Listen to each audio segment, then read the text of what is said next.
Okay. Okay. Good evening to all. Good evening. তো আজকে বলেইছিলাম যে আগের দিনকে বলেছিলাম যে আমি একটু আজকে ইন্ডিয়ান পলিটির ওপর কিছু শুরু করব। তো আগের দিনকে যেটা তোমাদের কথা অনুযায়ী রয়েছে, আচ্ছা আমাকে বলো তো ফান্ডামেন্টাল রাইটস বা মৌলিক অধিকারটা যেটা রয়েছে সেটা কি সবটা হয়েছিল? প্রত্যেকটা মৌলিক অধিকারকে আমি ডেসক্রাইব করেছিলাম।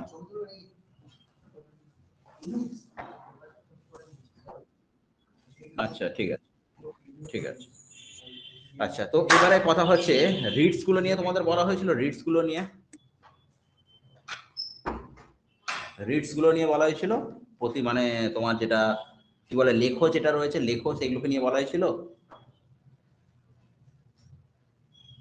যারা ক্লাস করেছো তারা রিপ্লাই করো। এরকম ভাবে বসে থাকলে কি করা হবে বলো? যদি না রিপ্লাই করলে আমি বুঝবো কি করে কতটুকু ক্লাস হয়েছে? তুমি বলো অন্তত। আগের দিনকে রিটস গুলো নিয়ে বলা হয়েছিল। অমিত চন্দ্র সরকার, মোহন জানা, অভিষেক দাস, জয় মালিক, সুরেন্দ্রনাথ হেমব্রাম, বলো।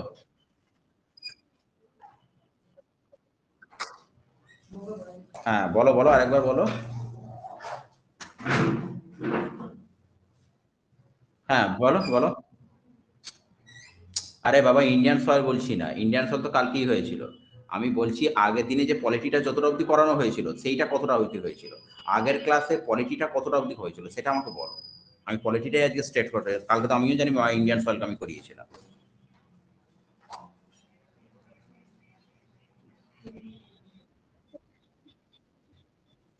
আচ্ছা মৌলিক অধিকার, ঠিক আছে, তাহলে রিটসটা হয়নি, তাহলে রিটসটা শুরু করে ওকে।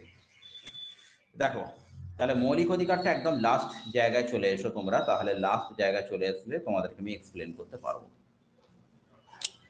একটা রয়েছে তোমাদের লাস্ট যে মৌলিক অধিকারটা, সেটা হচ্ছে কি দেখো, সাংবিধানিক প্রতিবিধান। হুম? সাংবিধানিক প্রতিবিধান, ঠিক আছে। সাংবিধানিক প্রতিবিধানটা কি রয়েছে? সাংবিধানিক প্রতিবিধানটা হচ্ছে দুটো রয়েছে, একটা হচ্ছে 32 আর একটা হচ্ছে 226।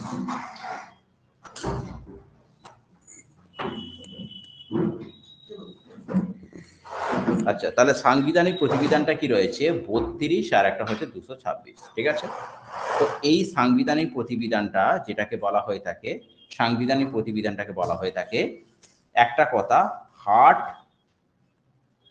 And soul of the constitution. Heart and soul of the constitution মানে কি রয়েছে? সোজা কথা বলা হয় সংবিধানের আত্মা। সংবিধানের আত্মা সেটা কি রয়েছে? এই সাংবিধানিক প্রতিবিধান। এই 32 আর 226টা কেন? যদি কোনো কারণে তোমার ধরো ফান্ডামেন্টাল রাইটস যেগুলো রয়েছে, তোমাকে ধরো সাপোজ একটা কথা আমি বলছি যে তোমাদের একটা কথা আমি বলে দিয়েছিলাম যে 12 আর একটা হচ্ছে 13, এইটা সম্বন্ধে একটুখানি বলছি। 12টা সম্বন্ধে কি বলা হয়েছে? ইউনিয়ন অফ স্টেটস সম্বন্ধে বলা হয়েছে, যে সেখানে তোমার স্টেট বলতে হচ্ছে প্রেসিডেন্ট রয়েছে, এ রয়েছে, সেগুলো রয়েছে। 13টা যেটা বলা হয়েছিল যে তোমাদের ধরো তোমার একটা ফান্ডামেন্টাল রাইট হচ্ছে, তো কোন ফান্ডামেন্টাল রাইটটা কি? বাক প্রকাশের স্বাধীনতা বা মতামত প্রকাশের স্বাধীনতা। তো তোমার কি হচ্ছে কি, তোমার কিছু বলার মতো কোনো একটা জায়গায় গিয়ে কিছু বলার মতো তোমার অধিকার রয়েছে। সেটা তোমাকে 19 নম্বর ধারায় 6 প্রকার স্বাধীনতার মধ্যে তোমার এক নাম স্বাধীনতা।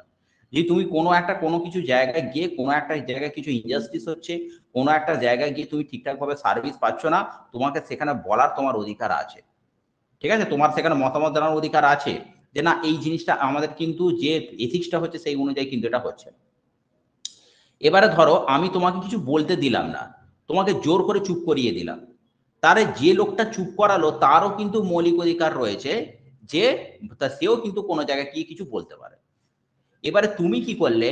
তোমার একটা অধিকার রয়েছে, তুমি জানো, তুমি কি করলে? অন্যজনের মৌলিক অধিকারটাকে কেড়ে নেওয়ার চেষ্টা করলে। আরে বাবা, যেমন তোমারও বলার অধিকার রয়েছে, যে লোকটা তোমার পিছনে দাঁড়িয়ে রয়েছে তারও তো বলার অধিকার রয়েছে। তুমি কি করলে? তুমি সেটা ভাবলে না। তুমি কি করলে? যে লোকটা বলছে যে না, ধরো তুমি একটা একটা ইনস্টিটিউটের ইনচার্জ, এবার সেখানে একটা স্টুডেন্ট গেছে, স্টুডেন্ট গিয়ে বলছে, সেখানে একটা কমপ্লেন করছে। কি কমপ্লেন করছে?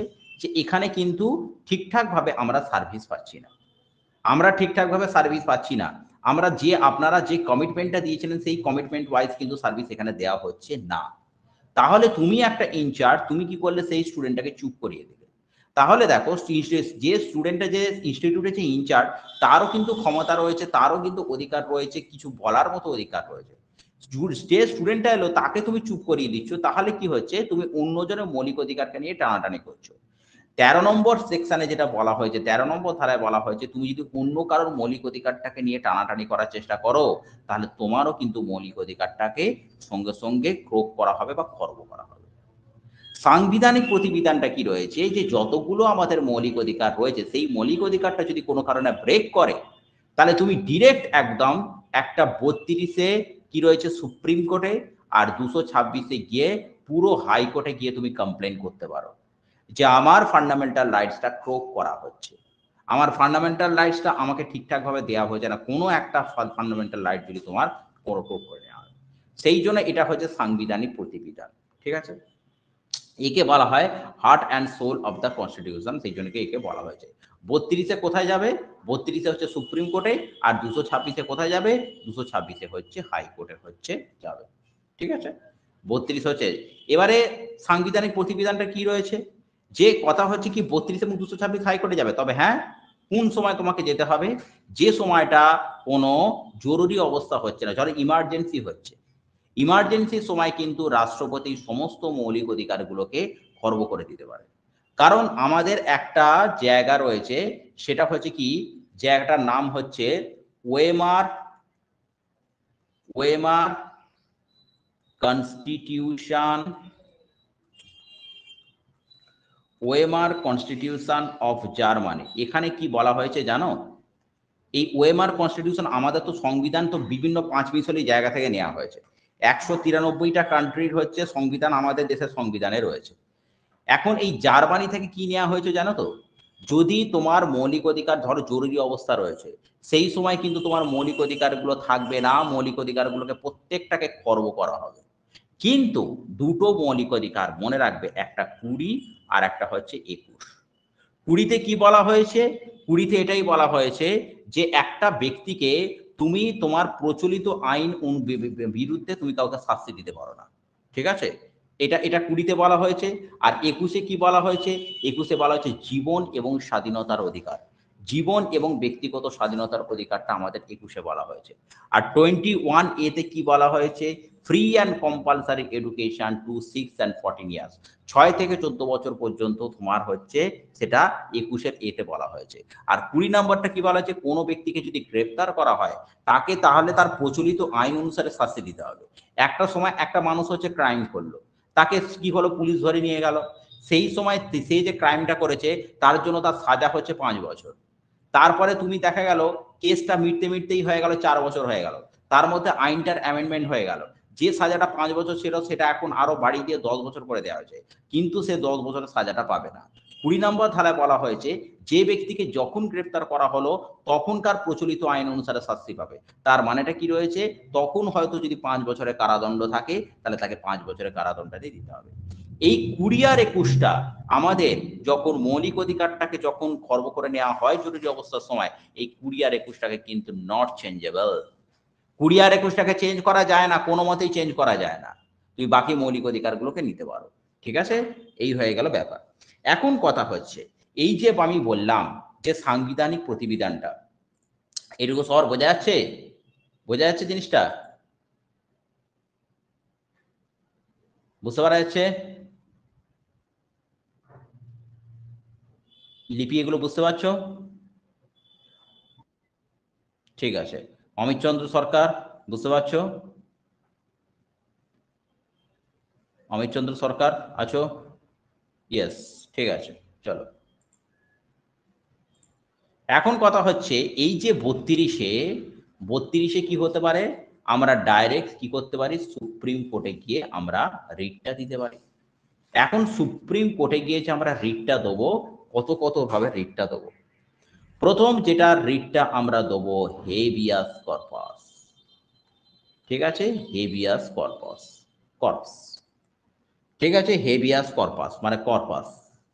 কর্পাসটাকে কি হচ্ছে, কর্পাস, এখান থেকে তুমি একটা ওয়ার্ড মাথায় রাখবে, কর্পস, CORPS, কর্পস। কর্পস মানে কি, মৃতদেহ। আর কর্পাস, কর্পাস মানে কি, হেভিয়াস কর্পাস। তার মানে কি বোঝাচ্ছে রিটটা, তুমি সশরীরে এইটা তোমাকে যখন তোমাকে কোন কর্তৃপক্ষ আদালত আদেশ দেবে, তখন তুমি কিন্তু সশরীরে গিয়ে তোমাকে সেই জায়গায় উপস্থিত থাকতে হবে।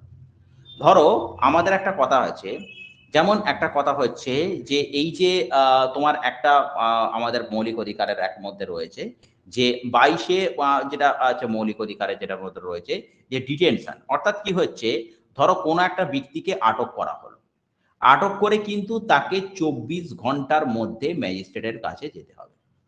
তুমি একটা ব্যক্তিকে আটক করে তুমি তাকে সারা জীবন ধরে জেলে রেখে দিতে পারো না। তাকে সঙ্গে সঙ্গে 24 ঘন্টার মধ্যে ম্যাজিস্ট্রেটের কাছে নিয়ে যেতে হবে।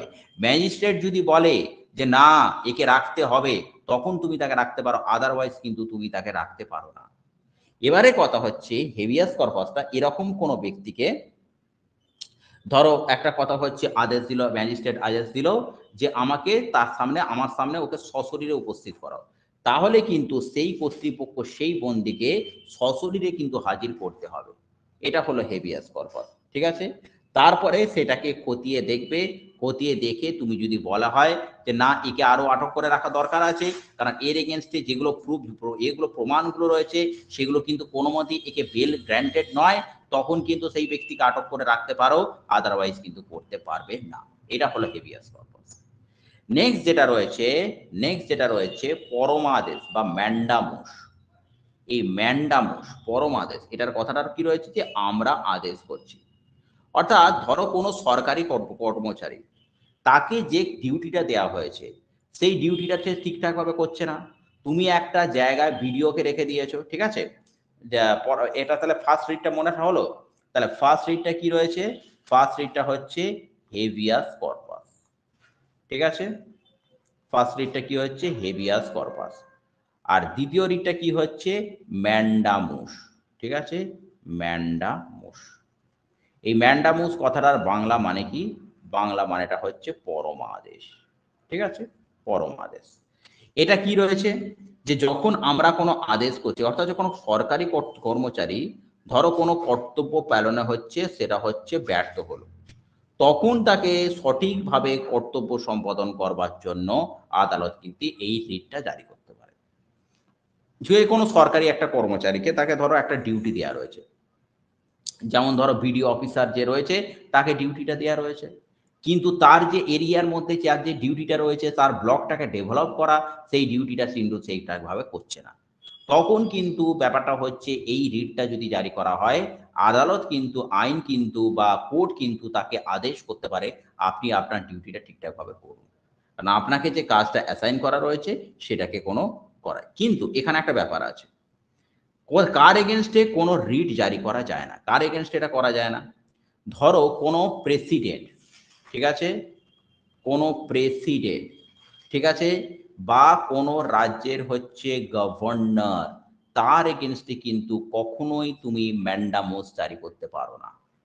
ম্যান্ডামুস তার ক্ষেত্রে জারি করতে পারো না। এমনকি প্রেসিডেন্ট গভর্নরের ক্ষেত্রে কি রয়েছে, কোন রকম প্রেসিডেন্ট গভর্নরের ক্ষেত্রে তুমি কোন রকম কিছু আইনও, ধরো তোমার কোনো ধরো প্রেসিডেন্ট কিছু একটা কোনো ক্রাইম করেছে, তুমি তার ডিউটিটা থাকাকালীন তুমি তার এগেনস্টে কোনো রকম চার্জ আনতে পারো না বা কোনো রকম ভাবে আইনি মোকদ্দমা করতে পারো না, ঠিক আছে, কোনো রকম ভাবে আইনি মোকদ্দমা করতে পারো না। হ্যাঁ, এটা যেমন সুযোগটা প্রেসিডেন্টও পায় তেমন গভর্নরও পায়।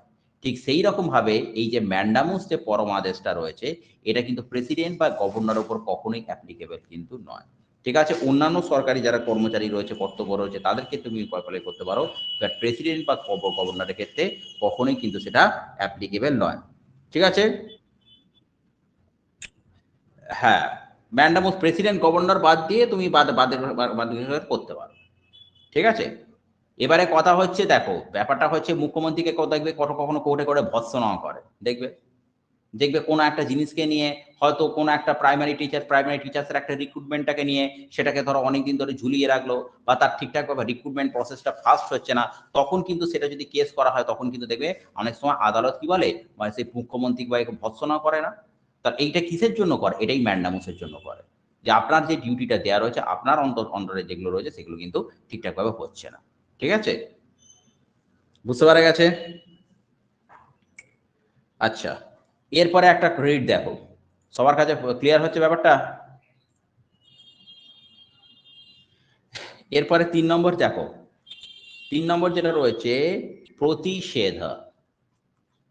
প্রতিষেধ প্রতিষেধ বা এটাকে আমরা কি বলতে পারি আর একটা কথা, প্রহিবিশন। বুঝতে পেরেছ?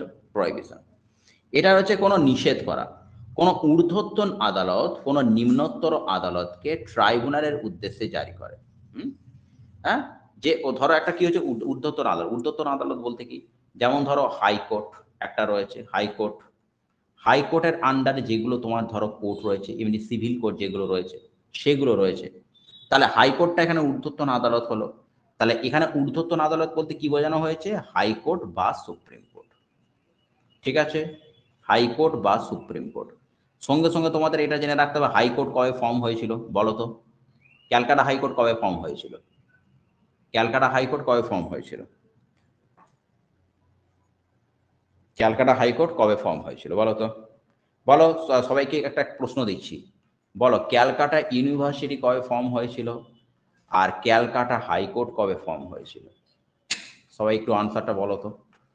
ক্যালকাটা ইউনিভার্সিটি কবে ফর্ম হয়েছিল, ক্যালকাটা হাইকোর্ট কবে ফর্ম হয়েছিল, আর ক্যালকাটা মেট্রো রেল কবে স্থাপিত হয়েছিল? চটপট বলে ফেলো তো।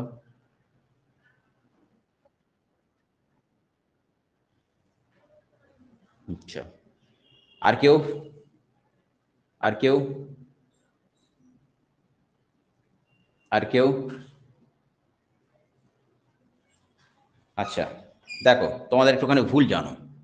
ফার্স্টে হচ্ছে ক্যালকাটা ইউনিভার্সিটি, মনে রাখবে 1857 স্থাপিত হয়েছিল। কি হয়েছিল? 3টে ইউনিভার্সিটি হয়েছিল, একটা হচ্ছে ক্যালকাটা, ঠিক আছে, তারপরে কি হয়েছিল বম্বে, তারপরে কি হয়েছিল ম্যাড্রাস। এই 3টে ইউনিভার্সিটি স্টাবলিশ হয়েছিল 1857 সালে। ক্যালকাটা হাইকোর্ট কবে স্টাবলিশ হয়েছিল মনে রাখবে 1861 সালে একটা অ্যাক্ট বেরিয়েছিল। সেই অ্যাক্টটার নাম কি জানো? 1861 সালে যে অ্যাক্টটা বেরিয়েছিল, 1861 যে অ্যাক্টটা বেরিয়েছিল, সেই অ্যাক্টটার নাম হচ্ছে Indian council act. Indian council act. এই ইন্ডিয়ান কাউন্সিল অ্যাক্টের জন্য 1862 সালে কি হয়েছিল? ক্যালকাটা হাইকোর্ট স্থাপিত হয়েছিল। ঠিক আছে, ক্যালকাটাতেও হয়েছিল, বম্বেতেও হয়েছিল, প্লাস হচ্ছে ম্যাড্রাসে হয়েছিল। 3টে হয়েছিল। ঠিক আছে, 1862 সালে। আর যেটা রয়েছে তোমার ক্যালকাটা মেট্রো রেল কবে স্থাপিত হয়েছিল? সেটা হচ্ছে বাবু 1984-এ ক্যালকাটা মেট্রো রেল স্থাপিত হয়েছিল। ঠিক আছে, একদম ভালো করে মনে রেখে দেবে। এই যে ক্যালকাটা হাইকোর্টটা রয়েছে, এখান থেকে তোমার আন্দামানের যে এই হাইকোর্টটাও কিন্তু, এই বা গৌহাটির হাইকোর্টটাও কিন্তু ক্যালকাটা হাইকোর্ট থেকে হচ্ছে কিন্তু তোমাকে রেগুলেট করা। মানে তোমার যদি আন্দামানে যদি কোনো মানে কিছু হয়, তাহলে কিন্তু তাকে কোথায় আসতে হবে? হ্যাঁ, হ্যাঁ, তাহলে তাকে কিন্তু তাহলে কলকাতাতে আসতে হবে। ঠিক আছে, 1862-তে হয়েছে। ঠিক আছে, তাহলে 1861, 1862 আর হচ্ছে 1981। কালকে যারা আমার কাছে ক্লাস করেছো, একটা কথা বলো তো, কবে বম্বেটা গঠন করা হয়েছিল?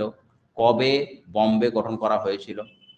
বম্বে থেকে কবে ওটাকে বিফার্কেটেড হয়ে গিয়ে মহারাষ্ট্র গুজরাট হয়েছে? কালকে আমার কাছে যারা ক্লাস করেছে তাদের এটা বলা উচিত, চটপট বলে ফেলো।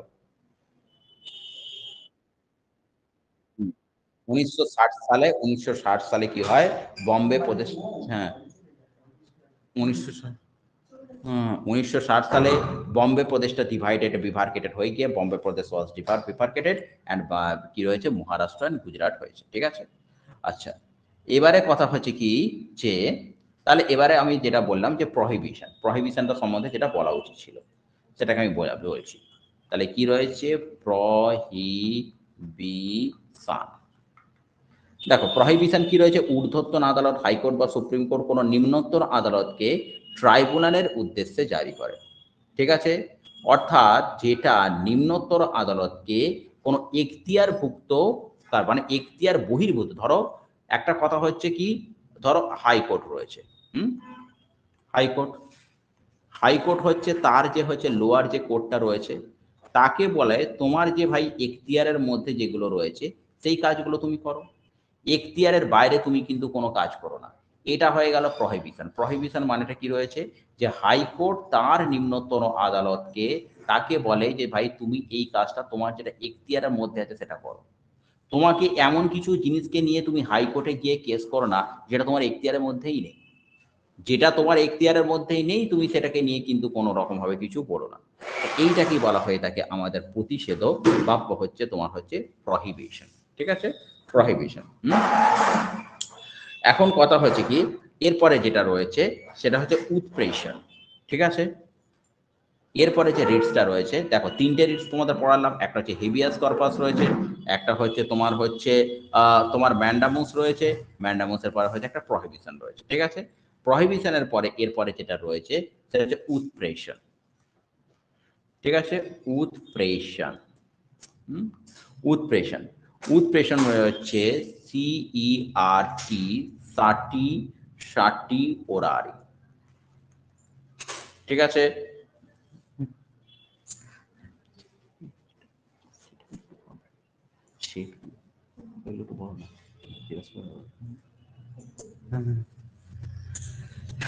সাটি ওরারি। ঠিক আছে, এটাতে কি রয়েছে যে দেখো, এটার মানে হচ্ছে, এর কথাটা মানেটা কি রয়েছে, এর কথাটা মানে হচ্ছে কি, সাটি ওয়ারের মানে কি রয়েছে, বিশেষ ভাবে জ্ঞাত হওয়া।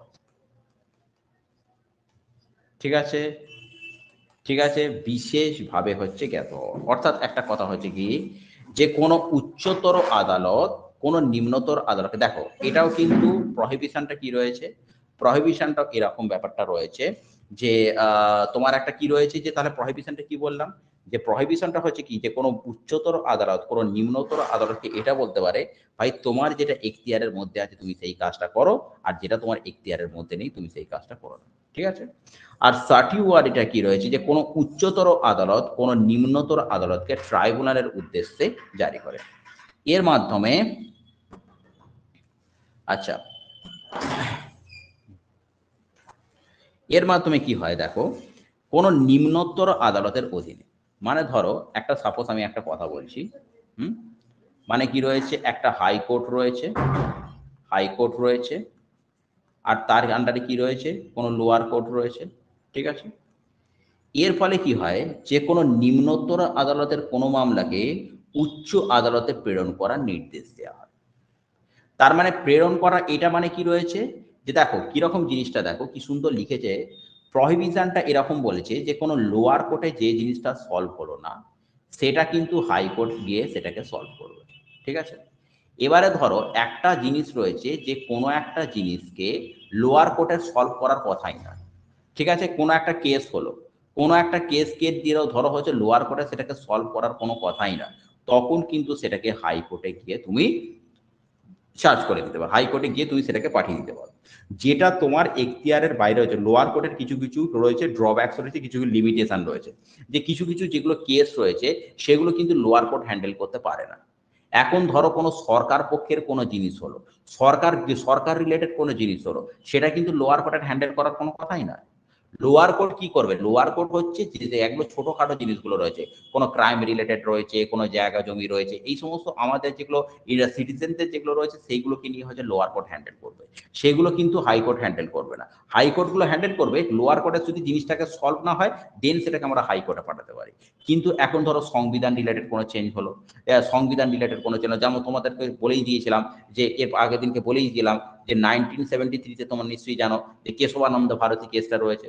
কেশবানন্দ ভারতী কি বলেছিল, যে কেশবানন্দ ভারতী এটা বলেছিল যে ওটা হচ্ছে, ও অ্যাকচুয়ালি কি ছিল, একটা বেলুর মঠের একটা ছিল, সন্ন্যাস ছিল। এবারে ও বলেছিল যে কথাটা হচ্ছে, যে আমরা এখানে মঠ করব, তো মঠের জন্য আমাদের যে যদি ব্যাপারটা হচ্ছে, আমাদের যে জায়গাটা রয়েছে সেটাকে যদি ক্রোক করে নেওয়া হয়, তাহলে আমাদের এতগুলো মঠের যারা লোকরা রয়েছে তারা কোথায় যাবে। তো সেই জন্যই তো আমাদের ওই কেশবানন্দ ভারতীর কথাটাকে ভেবেই তারপর 1976-এ ধর্ম নিরপেক্ষ কথাটা হতে অ্যাড করতে হলো, 1973-তে কেশবানন্দ ভারতী কেসের পরে। তাহলে একটা কথা হচ্ছে, লোয়ার কোর্ট কোনো জিনিসটাকে কিন্তু হাইকোর্টে প্রেরণ করতে পারে, সেটা কিন্তু এই উৎপ্রেষণের মাধ্যমে। ঠিক আছে, আচ্ছা, এবারে একটা কথা হচ্ছে, যেমন এর আগে একটা কেস রয়েছে, ঠিক আছে, তোমাদের একটা উৎপ্রেষণটা যেটা রয়েছে সেটা নিয়ে একটা কেস রয়েছে 1991 সালে সুপ্রিম কোর্ট। আচ্ছা, এটা আমি কি বললাম, উৎপ্রেষণটা এটা বললাম যে কোনো লোয়ার কোর্ট রয়েছে, কোনো একটা ধরো লোয়ার কোর্ট রয়েছে, লোয়ার কোর্ট কোনো কেসটাকে হাইকোর্টে রিপ্রেজেন্ট করতে পারে, এটাই উৎপ্রেষণ বললাম। কিন্তু 1991 সালে একটা ব্যাপার আছে। 1991 সালে সুপ্রিম কোর্ট এটা রায়দান করে যে যদি কোনো প্রশাসনিক কর্তৃপক্ষ ব্যক্তিকে অধিকারকে উল্লঙ্ঘন করে, তবে তার উদ্দেশ্যেও কিন্তু, ধরো কোনো একটা প্রশাসনিক কর্তৃপক্ষ রয়েছে, কোনো প্রশাসনিক কর্তৃপক্ষ রয়েছে, প্রশাসনিক কর্তৃপক্ষ মানে কি রয়েছে, যেমন ধরো আইপিএস আইএস অফিসার বা কোনো হচ্ছে ডিএসপি অফিসার, যারা প্রশাসনিক মানে যারা অ্যাডমিনিস্ট্রেশনের হোল্ডে রয়েছে, সেই প্রশাসনিক কর্তৃপক্ষ ব্যক্তিও যদি এই অধিকারটাকে উল্লঙ্ঘন করে, তাহলে কিন্তু তার উদ্দেশ্যেও এই উৎপ্রেষণটাকে জারি করা যেতে পারে, মানে সেন্টিউয়ানিটা জারি করা যেতে পারে। তাহলে প্রশাসন কর্তৃপক্ষ সে কোনো, তার কি হয়েছে, সে একটা কেসটাকে হ্যান্ডেল করতে পারে না, তারকেও কিন্তু একটা জায়গায় তোমাকে কিন্তু প্রশাসনিক কর্তৃপক্ষ সেও কিন্তু লায়াবেল থাকবে যে কোনো উপরের কোনো ব্যক্তিকে তাকে জিনিসটাকে ট্রান্সফার করতে। বুঝতে পেরেছো? হ্যাঁ, এবারে হ্যাঁ, তো একটা কথা হচ্ছে কি যে এটাও কিন্তু এই প্রতিষেধের মতো উৎপ্রেষণটাও কিন্তু একটা আইন প্রণয়নকারী সংস্থার উদ্দেশ্যেই জারি করে। এবার এটা কিন্তু এটাও ঠিক তাই, জেনে রেখে দাও। যেমন এই উৎপ্রেষণটা যেটা রয়েছে বা সেন্টিনারিটা যেটা রয়েছে, এটা মনে রাখবে যে কোনো আইন প্রণয়নকারী সংস্থা বা কোনো ব্যক্তিগত সংস্থার উদ্দেশ্যে জারি, কোনো আইন প্রণয়নকারী সংস্থা, হ্যাঁ, আইন প্রণয়নকারী সংস্থা রয়েছে। আইন প্রণয়নকারী সংস্থা মানে কি, যেমন ধরো পার্লামেন্ট রয়েছে, হ্যাঁ, আইন প্রণয়নকারী সংস্থা মানে কি রয়েছে, পার্লামেন্ট। তোমরা জানো যে সমস্ত আইনগুলো কিন্তু পার্লামেন্টেই পাস হয়, যা কিছু আইন তোমার তৈরি হয় সেগুলোকে হচ্ছে পার্লামেন্টেই হয়। সেই আইনটাকে তারপরে অ্যাপ্রুভ করে বা এক্সিকিউট করে সেটা কিন্তু প্রেসিডেন্ট, ঠিক আছে। আর হাইকোর্ট গুলো কি করে, সেই আইনটাকে নিয়ে হচ্ছে তোমার ব্যাপারটা হচ্ছে সেই আইনটাকে সুপারভাইজ করে, কিন্তু আইনটা কিন্তু হাইকোর্ট তৈরি করে না, হাইকোর্টে কিন্তু আইনটা তৈরি হয় কিন্তু পার্লামেন্টে, সেটাকে কিন্তু এক্সিকিউট করে কিন্তু প্রেসিডেন্ট রয়েছে, ঠিক আছে। তাহলে এইটা এইটা মনে রাখবে যে এটা কিন্তু কোনো আইন প্রণয়নকারী সংস্থা অথবা কোনো ব্যক্তিগত সংস্থার উদ্দেশ্যে, যে কোনো প্রাইভেট বডিজ রয়েছে, কোনো প্রাইভেট বডিজ রয়েছে, এই প্রাইভেট বডিজের উদ্দেশ্যে কিন্তু জারি করা যেতে পারে না উৎপ্রেষণটা। না হলে তোমরা উৎপ্রেষণ বলতে তোমরা এটাও বুঝবে যে স্যার লোকসভাতে কোনো জিনিসটা না হয় তো সেটা রাজ্যসভায় যা না, সেটার ক্ষেত্রে আমরা এই সেন্টিনিয়ারিটা জারি করতে পারবো না। সেন্টিনিয়ারিটা একমাত্র কি হতে পারে, কোনো হাইকোর্ট বা লোয়ার কোর্ট হতে পারে, অথবা কোনো প্রশাসনিক কর্তৃপক্ষ যারা রয়েছে, কোনো অ্যাডমিনিস্ট্রেশনে যারা রয়েছে, তারা যদি এই জিনিসটাকে ফলো না করে, তার ক্ষেত্রে এটাকে জারি করা যেতে পারে। বুঝতে পারছো সবাই? সবাই বুঝতে পারছো? বুঝতে পারছো?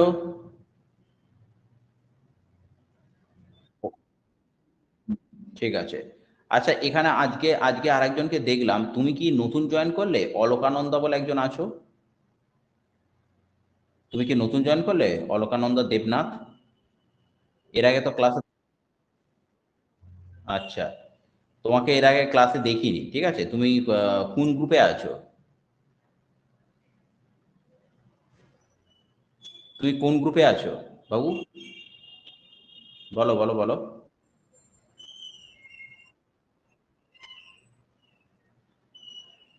এআইসি পুলিশের, পুলিশ পুলিশ ব্যাচে আছো? পুলিশ ব্যাচে, পুলিশ ব্যাচে আছো তাই তো?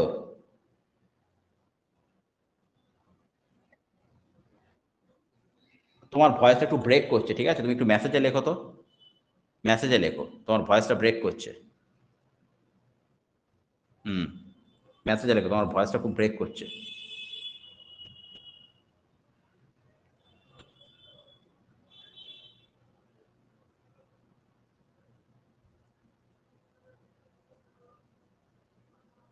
যাই হোক, আচ্ছা, রেল ব্যাংকে তো তুমি এতদিন ধরে জয়েন করোনি কেন?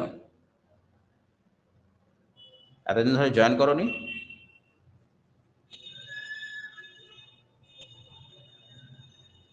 জয়েন করোনি?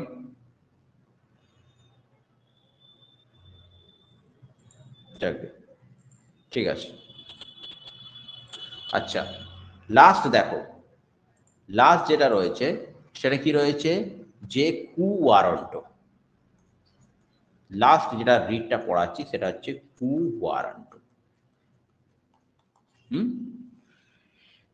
এটার মানে হচ্ছে কি, যে কথাটা হচ্ছে কি, যে কোন অধিকারে, কুয়ারান্ট কথাটা মানে কি রয়েছে, একটা কথা বাংলা যদি যেটাকে বলো সেটাকে বলা হয় তাকে কোন অধিকারে।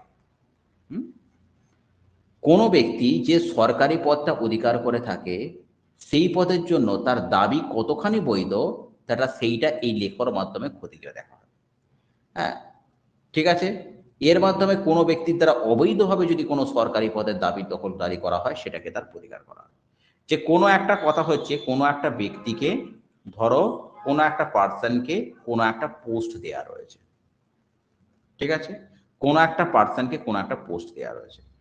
এবারে যদি সেই পার্সনটা সেই পোস্টের জন্য অ্যানাবল হয় বা সেই পোস্টের জন্য হচ্ছে তোমার যদি হচ্ছে অ্যাপ্রোপ্রিয়েট হয় বা এলিজিবল হয়, সেই ব্যক্তিরা যদি সেই পোস্টের জন্য এলিজিবল হয় তাহলে সেই পোস্টটা হোল্ড করতে পারে।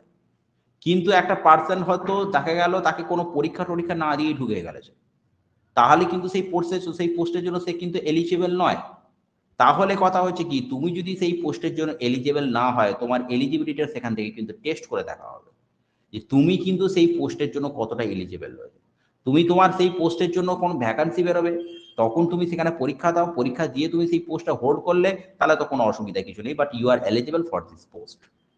বাট তুমি যদি কোনোভাবে অবৈধভাবে কোনো আনফেয়ার মিনসে সেই পোস্টটা তুমি যদি ধরো ব্যাপারটা হচ্ছে তোমার অনেক পার্টি সোর্সে রয়েছে, সেখান থেকে তুমি যদি অবৈধভাবে তুমি সেই পোস্টটা হোল্ড করে নিতে পারো তাহলে কিন্তু তোমাকে সেটা পোস্ট খতিয়ে দেখা হবে are you eligible for this post or not. হয়তো কেউ পুলিশে ঢুকে পড়লো, পুলিশের হয়তো একটা কোনো ওসি হয়ে গেল, কিন্তু সেটাও কি আনফেয়ার মিনসে হয়ে গেল, সেটা কিন্তু ফেয়ার মিনসে নয়। তাহলে যদি আনফেয়ার মিনসে হয় তাহলে কিন্তু সেটা খতিয়ে দেখা হবে are you eligible for this post. তোমার সেখানে তুমি পড়াশোনা সেরকম জানো না বা তোমার সেটা অতটা তোমার স্কিল নেই, are you eligible for this post, সেটা কিন্তু তোমাকে খতিয়ে দেখা হবে কোনটার জন্য, এই কু ওয়ারেন্টর মাধ্যমে। কু ওয়ারেন্ট মানে কু মানে কি রয়েছে, একটা কথা মনে রাখবে, কোয়ারি। সোজা কথা এইটা জিনিসটা মনে রাখবে। কিউ কথাটা মানে হয়েছে কি, কোয়ারি। কোয়ারি করা হবে যে তুমি কি সেই পোস্টের জন্য আদৌ অ্যাপ্লিকেবল কি না। ঠিক আছে, বুঝতে পারা গেছে? আচ্ছা, এরপরে কথা হচ্ছে কি যে আমাদের এই যে মৌলিক অধিকারগুলো রয়েছে, মৌলিক অধিকারগুলোকে ব্যাপারটা হচ্ছে এই মৌলিক অধিকারগুলো যে স্থগিতাদেশের ব্যাপারটা যেটা আছে সেইটার একটুখানি হিস্ট্রিটা তোমাদের বলে দিই, সবকিছু তোমাদের জেনে রাখা দরকার আছে। ঠিক আছে, প্রথম কথা, আমাদের এই যে মৌলিক অধিকারগুলোর উপর স্থগিতাদেশ বা পোস্টপোনমেন্ট করে দিতে পারো, কখন তুমি পোস্টপোনমেন্ট করে দিতে পারো এটা একটা ব্যাপার আছে। আমি বললাম না যে মৌলিক অধিকারগুলো যে পোস্টপোনমেন্টগুলো সেটা কোথা থেকে নেওয়া হয়েছে, এক্ষুনি বলো, এক্ষুনি পড়ানো হলো। মৌলিক অধিকারগুলোর ওপর স্থগিতাদেশটা বা পোস্টপোনমেন্টটা কোথা থেকে নেওয়া হয়েছে বলো, এক্ষুনি পড়ানো হলো।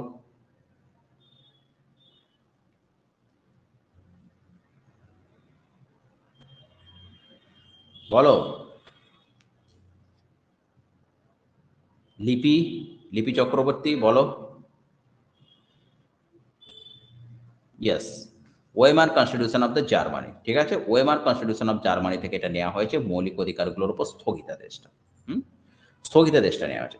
এখন কথা হচ্ছে আমি তো এইটুকু জানি যে পোস্টপোনমেন্টটা সেটা কোথা থেকে নেওয়া হয়েছে, জার্মানি থেকে নেওয়া হয়েছে, কিন্তু এটা তো জানি জার্মানি থেকে নেওয়া হয়েছে, কিন্তু প্রশ্ন হচ্ছে কখন স্থগিতাদেশটা জারি করা হবে, কখন পোস্টপোন করে দেওয়া হবে আমাদের মৌলিক অধিকারগুলোকে।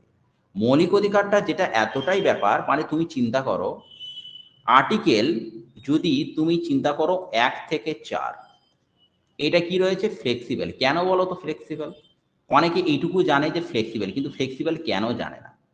আর্টিকেল 1 থেকে 4 যেখানে বলা রয়েছে যে formation of the new states, formation of the new boundary, তুমি কোনো নতুন রাজ্যটাকে গঠন করতে পারো, তুমি তোমার নতুন রাজ্যের সীমানা পরিবর্তন করতে পারো, বা একটা করে যেটা বলা হয়েছে এটা কিন্তু কোনো তোমার সংবিধান সংশোধনের মতো ধরা হবে না।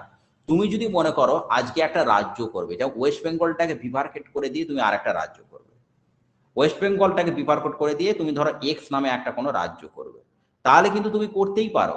সব থেকে বড় কথা কি, আমাদের যে কোনো জিনিসকে করতে গেলে প্রথমে সেটা পার্লামেন্টে আগে পাস করাতে হয়। পার্লামেন্টে সেটা যেটা নিয়ম হচ্ছে, পার্লামেন্টে কি হবে, প্রথমে আগে লোকসভায় পাস হবে, হুম, তারপর লোকসভার থেকে আপার যে সেলটা আসবে রাজ্যসভায় পাস হবে। ঠিক আছে, রাজ্যসভার পরে তারপরে কোথায় যাবে, তারপরে প্রেসিডেন্টের কাছে যাবে। প্রেসিডেন্ট সেটাকে বলতে পারে যে না ভাই এটা ঠিক আছে, তাহলে প্রেসিডেন্ট সেটাতে সিগনেচার করে দিতে পারে। আবার প্রেসিডেন্টকে এরম ভেটো দেওয়া রয়েছে যে প্রেসিডেন্ট আবার রিকনসিডারেশনের জন্য সেটাকে আবার বিলটাকে পাঠাতে পারে।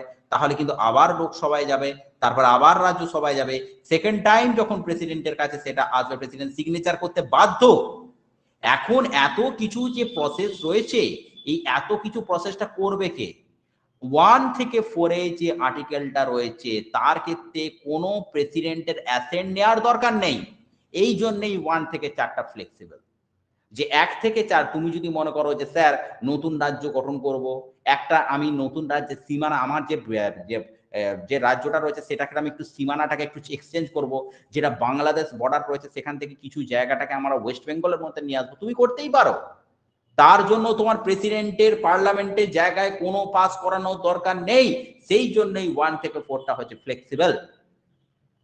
কিন্তু ফান্ডামেন্টাল রাইটটা কি? ফান্ডামেন্টাল রাইটটা তুমি চিন্তা করো, যেটা 12 থেকে 35 আছে, ইট ইজ রিজিড। তুমি ফান্ডামেন্টাল রাইট কোনো মতেই কারো ভাবে চেঞ্জ করতে পারো না। ফান্ডামেন্টাল রাইটটা এতটাই রিজিড ব্যাপার, ফান্ডামেন্টাল রাইটটা যদি কোনো কারণে সংবিধান সংশোধনে কোনোভাবে চেঞ্জ করা, সেটা নিয়ে একটা বিরাট কেস হয়ে যেতে পারে। তো সেই জন্য ফান্ডামেন্টাল রাইট হচ্ছে রিজিড। কিন্তু আমি বলছি যে এই ফান্ডামেন্টাল রাইটটাকেও কিন্তু আমাদের সংবিধানে ক্ষমতা দেওয়া রয়েছে তোমার খর্ব করা যেতে পারে। কিন্তু কখন খর্ব করা যেতে পারে ভাই? একটা তো সময় বলো, যে সময়টা যেরকম সিচুয়েশন পড়লে তাহলে মৌলিক অধিকারটাকে খর্ব করা যাবে। শুনে রেখে দাও, আমাদের 352 নম্বর ধারায় একটা ইমার্জেন্সি রয়েছে। সেটা কি রয়েছে? National emergency. ঠিক আছে, ন্যাশনাল ইমার্জেন্সি। ন্যাশনাল ইমার্জেন্সি মানে কি? দেশে যদি আজকে কোনো যুদ্ধ বিগ্রহ লাগে, দেশে যদি আজকে বিরাট একটা কোনো যুদ্ধ হয়, একটা অশান্ত পরিবেশ তৈরি হয়, এবং এইটার জন্য আমার মনে আছে 3বার কিন্তু আমাদের ন্যাশনাল ইমার্জেন্সি জারি করা হয়েছিল, সেটা পরে আসছি। এটাকে জেনে রাখবে, 352 নম্বর ধারায় যখন ন্যাশনাল ইমার্জেন্সি জারি করা হবে, তখন আমাদের কোন ধারায় স্বাধীনতার, কোন ধারাটা, কোন মৌলিক অধিকারটা আমাদের খর্ব করা হয়? 19 নম্বর ধারায়। 19 নম্বর ধারায় 6 প্রকারের স্বাধীনতার কথা পড়ানো হয়েছে। যেখানে বাক প্রকাশের স্বাধীনতা রয়েছে, কোনো একটা জায়গায় নিরস্ত্রভাবে সমবেত হওয়ার অধিকার রয়েছে, কোনো একটা জায়গায় স্বাধীনভাবে বসবাস করবার অধিকার রয়েছে, কোনো একটা সংঘ বা সমিতি গঠনের অধিকার রয়েছে। এই যে 6 প্রকার স্বাধীনতা রয়েছে, ন্যাশনাল ইমার্জেন্সি জারি করবার সময় এই 6 প্রকারের স্বাধীনতা তোমার থাকবে না। তাহলে বুঝতে পারা গেল, যখন ন্যাশনাল ইমার্জেন্সি জারি করা হবে তখন কিন্তু এই 6 প্রকারের স্বাধীনতা তোমাকে দেওয়া হবে না 19 নম্বর ধারায়। এখন কথা হচ্ছে কি, আর একটা কথা হচ্ছে, দেখো এটা বললাম, তারপরে 2 নম্বর পয়েন্ট, 2 নম্বর পয়েন্টটা দেখো, 2 নম্বর পয়েন্টটা হচ্ছে 359 নম্বর ধারা। 359 নম্বর ধারা, এখানে কি বলা হয়েছে? রাষ্ট্রপতি, এই যে তোমাদেরকে বললাম যে দেখো 20 আর 21 বাদ দিয়ে, 20 আর 21 বাদ দিয়ে বাকি সমস্ত মৌলিক অধিকারগুলোকে খর্ব করতে হবে। এটা ধারায়, কোন ধারায় বলা হয়েছে? 359 নম্বর ধারা। 359 নম্বর ধারায় বলা হয়েছে যে 20 আর 21 বাদ দিয়ে, 20 আর 21 বাদ দিয়ে সমস্ত মৌলিক অধিকারগুলোকে রাষ্ট্রপতি খর্ব করতে পারে। ঠিক আছে, আর একটা করা হচ্ছে, এটাকে হচ্ছে 20 আর, আচ্ছা সরি, আর একটা ওখানে ভুল হলো আমার। শোনো, ভালো করে শোনো, 359 নম্বর ধারায় কি বলেছিল বলতো? 20 আর 21টার উপরও স্থগিতাদেশ জারি করা যাবে। ওকে, 359 নম্বর ধারায় কি বলা হয়েছিল? 20 আর 21টার উপর স্থগিতাদেশ জারি করা যাবে না। এবার আপনি তো বললেন স্যার যে মৌলিক অধিকারগুলোকে যখন খর্ব করা হয় বা যখন পোস্টপোনমেন্ট করা হয় তখন 20 আর 21টাকে চেঞ্জ করা যায় না। তাহলে এখন তো আপনি বলছেন যে 20 আর 21টার উপর স্থগিতাদেশটা জারি করা যাবে। তারও কারণ আছে, সেই সংবিধানটা অ্যামেন্ডমেন্ট হয়েছে রে ভাই। অ্যামেন্ডমেন্টটা কি? Number 3 amendment. শোনো, 1978 সালের 44তম সংবিধান সংশোধনে এটা বলা হয়েছিল যে তুমি মৌলিক অধিকার যাই করো না কেন, 20 আর 21টার উপর কোনো স্থগিতাদেশ জারি করা যাবে না। তাহলে 359 নম্বর ধারায় কি বলা হয়েছিল? 20 আর 21টার উপর স্থগিতাদেশ জারি করা যাবে, কিন্তু 1978 সালের 44তম সংবিধান সংশোধনে এটা বলা হয়েছে 20 আর 21টার উপর কোনো স্থগিতাদেশ জারি করা যাবে না। ঠিক আছে, আচ্ছা ঠিক আছে। তো বর্তমানে জরুরি অবস্থা 20 আর 21টা বাদ দিয়ে, তাহলে এটা একদম ভালো করে মাথা ঢুকিয়ে নাও। 20টা কি আর 21টা কি? 21টা হচ্ছে তোমার কি রয়েছে, তোমার হচ্ছে ফ্রি অ্যান্ড কম্পালসারি এডুকেশন রয়েছে, প্লাস জীবন ও স্বাধীনতার অধিকার রয়েছে। 21 এটা কি রয়েছে, ফ্রি অ্যান্ড কম্পালসারি এডুকেশন রয়েছে। আর 20 নম্বর ধারাটা কি বলা হয়েছে, কোনো একটা ব্যক্তিকে তার প্রচলিত আইন অনুসারে কিন্তু শাস্তি দিতে হবে। ওকে, বুঝতে পারা গেছে? এইবারে কথা হচ্ছে কি যে আমাদের যে ইমার্জেন্সিটা সম্বন্ধে পরে বলছি। আচ্ছা, এবারে আমরা একটু আসছি ডিপিএসপিটা আমরা শুরু করি। ডিপিএসপিটা কি করে স্যার শুরু করলেন? আচ্ছা বাবু, আগের দিন কি বলা হয়েছে, মৌলিক অধিকার মানে 12 থেকে 35। 35-এর পরে কত সংখ্যা আসে? 36। এই 36 থেকে 51 কি বলা হয়েছে, ডিপিএসপি। বা এই ডিপিএসপির ফুল ফর্মটা হচ্ছে directive principle of state policy. এইটা কোথা থেকে নেওয়া হয়েছে? আয়ারল্যান্ড থেকে নেওয়া হয়েছে। সঙ্গে সঙ্গে প্রশ্ন এটা আসে, অনেকবার পরীক্ষায় আসে, যে directive principle of state policy কোথা থেকে নেওয়া হয়েছে? আয়ারল্যান্ড থেকে নেওয়া হয়েছে। কিন্তু প্রশ্ন এটাও আসে, এখান থেকে আর একটা জিনিস জেনে রাখো, রাষ্ট্রপতির যে নির্বাচনের প্রসেসটা, সেটাও কোথা থেকে নেওয়া হয়েছে? সেটাও হচ্ছে তোমার আয়ারল্যান্ড বা আইরিশ কনস্টিটিউশন থেকে নেওয়া হয়েছে। শুধু ডিপিএসপি জানলে কিন্তু হবে না বাবু, কারণ কোশ্চেন কিন্তু আস্তে আস্তে প্যাটার্ন চেঞ্জ হচ্ছে, আমাদের সব জিনিসটাই কিন্তু জেনে রাখতে হবে। ঠিক আছে, এখন কথা হচ্ছে কি যে এই যে ডিপিএসপির মধ্যে সব কটা কিন্তু, আচ্ছা ডিপিএসপির মধ্যে প্রথম আমি একটা কথা বলে দিই। ডিপিএসপি বলেছিল, ডাক্তার বি আর আম্বেদকর কি বলেছিল জানো ডিপিএসপি কে? ডাক্তার বি আর আম্বেদকর কি বলেছিল জানো? ডাক্তার বি আর আম্বেদকর বলেছিল, এটা ভালো লাগছে তো ক্লাসটা সবার? ভালো লাগছে তো? মোহন জানা, তোমাদের ভালো লাগছে তো? ঠিক আছে, আচ্ছা। এবারে কথা হচ্ছে, doctor B R Ambedkar DPSP কে বলেছিল Nobel feature of the constitution. Nobel feature of the constitution. Nobel feature of the constitution, ঠিক আছে, এটা ডাক্তার বি আর আম্বেদকর বলেছিল। এখন কথা হচ্ছে কি, প্রথম কথা, দুটো কোশ্চেন এখান থেকে আসে। তো এখন কথা হচ্ছে কি যে নোবেল ফিচার, তাহলে কোনটাকে নোবেল ফিচার অফ দ্য কনস্টিটিউশনটা বলা হয়? ডিপিএসপি কে। তার সঙ্গে জানবে এই অংশগুলো কোন জায়গা থেকে প্রতিফলিত হয়েছে। এটা তো বললাম আয়ারল্যান্ডের কনস্টিটিউশনে, কিন্তু আমাদের ভারতের কোন আইনটার সাথে এটা প্রতিফলিত হয়েছে? মনে রাখবে 1935 সালের একটা অ্যাক্ট হয়েছিল। কি অ্যাক্ট রয়েছে? Government of India act. Government of India act মানে ভারত শাসন আইন। এই গভর্নমেন্ট অফ ইন্ডিয়া অ্যাক্টে সেখানে একটা মানে ছিল, সেটা হচ্ছে instrument of instruction. Instrument of instruction, instrument of instruction, এটার সাথে কিন্তু এই ডিপিএসপিটা প্রতিফলিত হয়েছে। মানে এইটা ইনস্ট্রুমেন্ট অফ ইনস্ট্রাকশনের সঙ্গে ডিপিএসপির কিন্তু অনেকটা মিল আছে। তাহলে এটাকে কি বলা, ডাক্তার বি আর আম্বেদকর কি বলা হয়? Nobel feature of the constitution. 1935 সালে গভর্নমেন্ট অফ ইন্ডিয়া একটা কি বলা হয়েছে? Instrument of instruction. তার সাথে কিন্তু ডিপিএসপির অনেকটা রিলেটেড রয়েছে। এর সাথে আর একটা তোমাদের জানতে হবে যে ডিপিএসপি যেটা সব থেকে ইম্পর্টেন্ট জিনিস, যে এটা কিন্তু আদালত কর্তৃক বলবৎযোগ্য নয় ভাই। আদালত কর্তৃক বলবৎযোগ্য মানে এটাকে বলা হয়ে থাকে non justiciable. Non justiciable in nature. Non justiciable in nature মানে কি, ডিপিএসপিটা যদি কোনো কারণে তোমার ক্রোক হয়ে যায়, বা ডিপিএসপিটা তুমি যদি না করতে পারো, তুমি কিন্তু কোনো জায়গায় গিয়ে কি, যেমন ফান্ডামেন্টাল রাইটসটা তোমার যদি অসুবিধা হয়, তুমি সেটা হাই কোর্টে যেতে পারো, তুমি সেটা সুপ্রিম কোর্টে যেতে পারো, কিন্তু ডিপিএসপির ব্যাপারে কিচ্ছু করতে পারবে না। ডিপিএসপির ব্যাপারে যদি কোনো কিছু অসুবিধা হয়, তুমি হাইকোর্ট সুপ্রিম কোর্ট কোনো জায়গাতে কিছু যেতে পারবে না। ঠিক আছে, কারণ এইটা যে আমি যে বললাম যে নন জাস্টিসিয়েবল ইন নেচার, আচ্ছা এইটা আমি কি করে বললাম নন জাস্টিসিয়েবল ইন নেচার? এটা কবে থেকে হলো? এটা তো ডিপিএসপিটা যখন সংবিধানে আছে মানে তো সংবিধানে আছে মানে সব কটা জিনিস কিন্তু তোমাকে পালন করতে হবে। তা এটা আমি বলছি কি করে যে এটা আদালত কর্তৃক বলবৎযোগ্য নয়, তার মানে নিশ্চয়ই তার আগে কোনো কিছু ঝামেলা হয়েছিল, কোনো কেস হয়েছিল। কি কেসটা হয়েছিল মনে রাখবে, কি কেসটা হয়েছিল? 1984 একটা কেস হয়েছিল। 1984 একটা কেস হয়েছিল। সেখানে কি কেস হয়েছিল? তামিলনাড়ু, তামিলনাড়ু রাজ্য, তামিলনাড়ু রাজ্য, তার সঙ্গে কি কেস হয়েছিল? এল আবু কাভুর ভাই, এল মানে জিনিসটা জেনে রেখে দাও, আভু এল আবু কাভুর ভাই, এল আবু কাভুর ভাই, হ্যাঁ, তামিলনাড়ুর রাজ্যপাল এল আবু কাভুর ভাই, এদের একটা কেস হয়েছিল। এই কেসে তারপরে সুপ্রিম কোর্ট একটা রায় দান করে। কি রায় দান করে?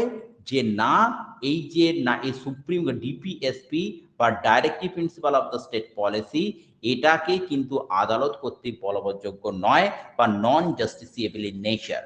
যদি তোমার কোনো কারণে ডিপিএসপিটা মানা না হয়, তুমি কিন্তু কোনো রকম হাইকোর্ট বা সুপ্রিম কোর্টে কোনো জায়গাতেই যেতে পারো না। ঠিক আছে? এবং এটার জন্য একটা খুব সুন্দর, দেখো আমি কি বললাম বাবু, যে চেক একটা কি হচ্ছে বললাম, novel feature of the constitution. আর একটা এই ডিপিএসপি কে আর একটা কথা বলেছে কেটি সাহা, কেটি সাহা। তাহলে আমি কি বললাম? Novel feature of the constitution কে বলেছে বলো তো, চটপট বলো, novel feature of the constitution কে বলেছে এক্ষুনি বলো।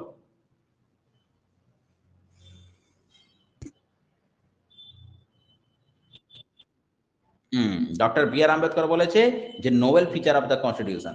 এর সাথে আর একটা জিনিস জেনে রেখে দাও, কেটি সাহা একটা কথা বলেছে, কেটি সাহা একটা কথা বলেছে, সেটা কি বলেছে? চেক অন এ ব্যাংক, ঠিক আছে, cheque on a bank, cheque on a bank payable, cheque on a bank payable only when the resource permitted, resource permit, ঠিক আছে, cheque on a bank payable only when the resource permit, এইটা কিন্তু Katie Saha বলেছে, এই এটাকে বলে। ঠিক আছে, বুঝতে পেরেছো? আচ্ছা, এবারে কথা হচ্ছে কি, যে বেশি কিছু এখান থেকে করার কিছু নেই। দেখো দেখো ডিপিএসপিটা যখন আদালত কর্তৃক বলবৎযোগ্য নয়, তখন বেশি কিছু করা দরকার, কতগুলো ধারা করা দরকার আছে। যেমন প্রথম কথা, একটা কথা আমি বলি, যে প্রথম কথা হচ্ছে 38, ঠিক আছে, 38 তোমাদের আমি কি বললাম, ধারাটা আছে 36 থেকে 51, directive principle of the state policy কত আছে? 36 থেকে 58। 38 নম্বর ধারা বলা হয়েছে যে জনকল্যাণের উদ্দেশ্যে, জনকল্যাণের উদ্দেশ্যে, ঠিক আছে, জনকল্যাণের উদ্দেশ্যে একটি সামাজিক শৃঙ্খলা প্রতিষ্ঠা, একটি সামাজিক শৃঙ্খলা, সামাজিক শৃঙ্খলা প্রতিষ্ঠা ও তাকে সুরক্ষা প্রদান, ও তাকে সুরক্ষা প্রদান। ঠিক আছে, তাহলে জনকল্যাণের উদ্দেশ্যে একটা সামাজিক শৃঙ্খলা প্রতিষ্ঠা করা এবং তাকে সুরক্ষা প্রদান করা। ঠিক আছে, হয়েছে। আর 39 নম্বর ধারায় অনেক কিছুই বলা রয়েছে, তার মধ্যে এইটুকু শুধু জেনে রাখবে, 39 নম্বর ধারায় বেশি কিছু অনেক কিছুই বলা রয়েছে, কিন্তু 39 নম্বর ধারায় একটা জিনিস সব থেকে বড় ইম্পর্টেন্ট, সেটা হচ্ছে কি, যে equal pay for equal work. কি আছে? Equal pay for, equal pay for equal work. ঠিক আছে, equal pay for equal work, প্রত্যেকটা কাজের জন্য সমপরিমাণ বেতন, প্রত্যেকটা কাজের জন্য সমপরিমাণ বেতন। এইটা কত নম্বর ধারা বলা হয়েছে বাবু? 39 নম্বর ধারায় বলা হয়েছে। 39 নম্বর ধারা এটা বলা হয়েছে যে equal pay for equal work. ঠিক আছে, আর একটা কি রয়েছে, বেশি কিছু এখান থেকে জানার দরকার নেই। এরপরে যে জিনিসটা রয়েছে সেটা হচ্ছে কি 41 নম্বর ধারা। ঠিক আছে, 41 নম্বর ধারা, 41 নম্বর ধারায় কি বলা হয়েছে? হ্যাঁ, যেমন ধরো কর্মের অধিকার, ঠিক আছে, কর্মের অধিকার, ঠিক আছে, শিক্ষার অধিকার, শিক্ষার অধিকার তথা বেকারত্বে সরকারি সাহায্য লাভের বা কোনো বা বার্ধক্যে কোনো অসুস্থতায় কোনো সরকারি সাহায্য মিলবে, কোনো সরকারি সাহায্য মিলবে, ঠিক আছে, এটা বলা হয়েছে। কোনো কর্মের অধিকার, কোনো শিক্ষার অধিকার বা কোনো বার্ধক্যে তোমার অসুস্থতায় যাই হোক না কেন সরকারি সাহায্য মিলবে। দেখবে অনেক সময় যে বার্ধক্য ভাতাটা দেওয়া হয় বা অনেক সময় কি হচ্ছে যে বেকার ভাতাটাকে দেওয়া হয়, এই বেকার ভাতা বা বার্ধক্য ভাতা এগুলো কিন্তু সব 41 বলা হয়েছে। কিন্তু আবারই বলছি যে বিপিএসপিটা কিন্তু আদালত কর্তৃক বলবৎযোগ্য নয়। তুমি চাইলে এটাকে রাখতে পারো, আবার এটাকে কিন্তু ক্রপ করে দিতে পারো, ঠিক আছে, বুঝতে পেরেছো? ঠিক আছে, আচ্ছা।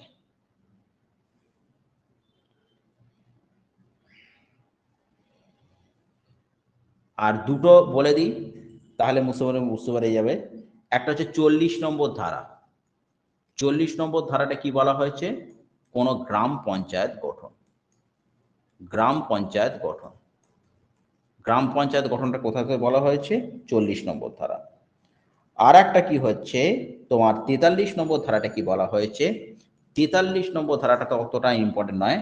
এবারে এসো একবারে 45 নম্বর ধারায়। 45 নম্বর ধারা, 45 নম্বর ধারাটা কি বলা হয়েছে? 45 নম্বর ধারাটা কিন্তু 21-এর এটা যেটা তোমাদের বললাম যে 21-এর এটা যেটা বললাম যে ফ্রি অ্যান্ড কম্পালসারি এডুকেশন, 45-এও কিন্তু তাই বলা হয়েছে। এই 40 নম্বর ধারা গ্রাম পঞ্চায়েত সম্বন্ধে একটুখানি বলেই ক্লাসটা যা শেষ করব। দেখো গ্রাম পঞ্চায়েতটা প্রথম হয়েছিল, যে গ্রাম পঞ্চায়েতটা কি হয়েছিল 1953 সালে একটা কমিটি ছিল, সেই কমিটিটার নাম কি? বলবন্ত রায় মেহতা কমিটি, বলবন্ত রায় মেহতা কমিটি, ঠিক আছে।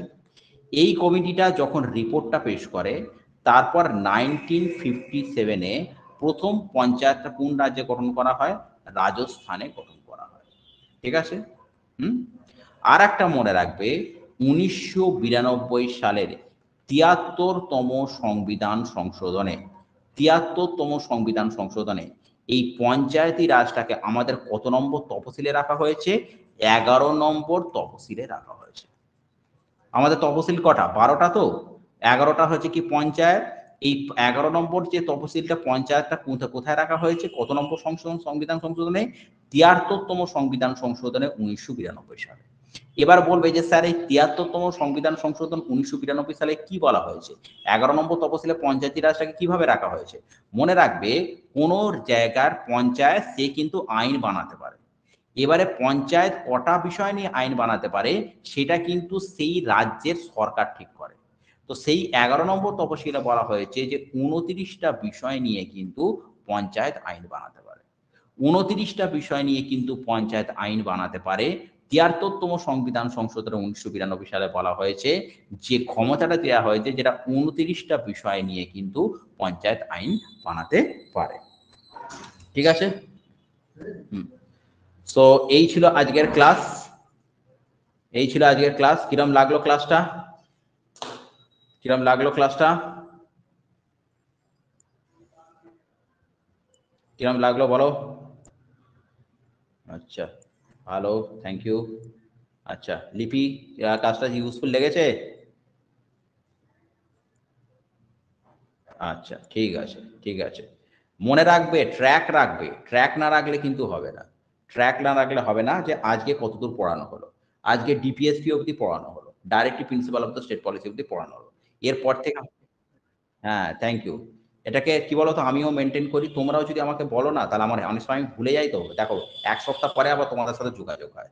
1 সপ্তাহের মধ্যে অনেক কিছু মানুষের, হ্যাঁ আমার অত মেমোরি স্ট্রং নয় যে সবকিছু জিনিসকে মনে রাখা। তো একটুখানি তোমরাও রিমাইন্ড করিয়ে দিলে আমার সুবিধা হয়, কারণ এরপর থেকে আবার যখন নেক্সট পলিটিক্যাল সায়েন্সের ক্লাসটা ধরবো এরপর থেকে আমি শুরু করবো, ঠিক আছে।